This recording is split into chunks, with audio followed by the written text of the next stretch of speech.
Gastric cancer, quick talk.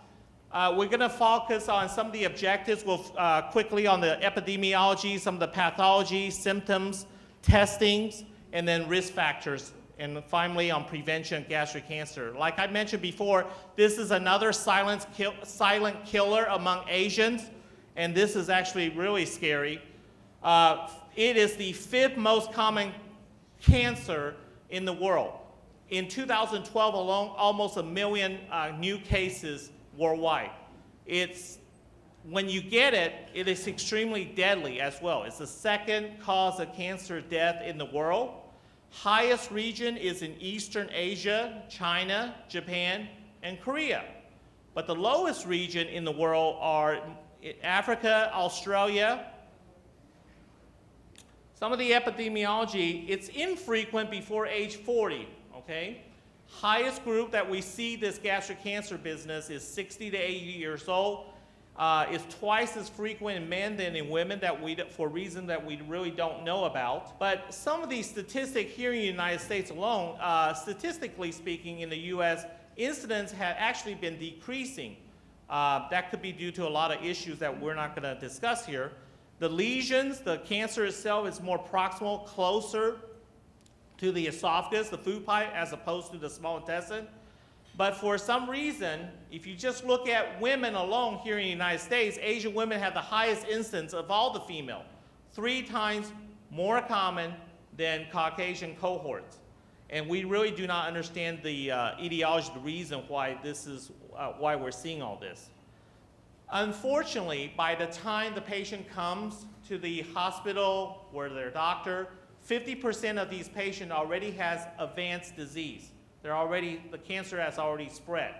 Whereas the other 50% may have local disease, and unfortunately, only 50% of those people, the one with the local disease, possible cure with surgery, okay? Most common sign your doctor might find out is they feel a mass, a tumor on the examination.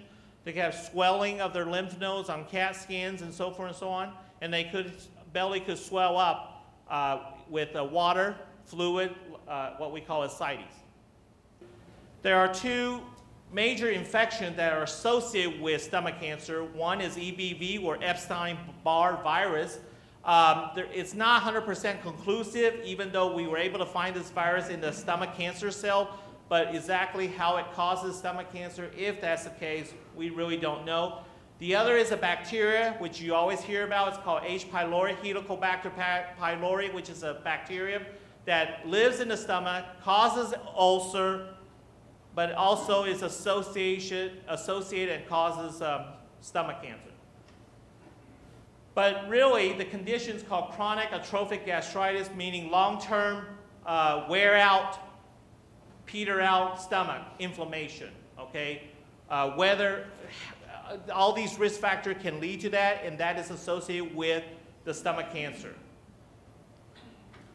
Now, obviously, I talk about primary prevention. You can modify your risk factors. If some of those dynamic risk factors that I mentioned, you can try to lose weight. You can watch what you eat, and so forth and so on.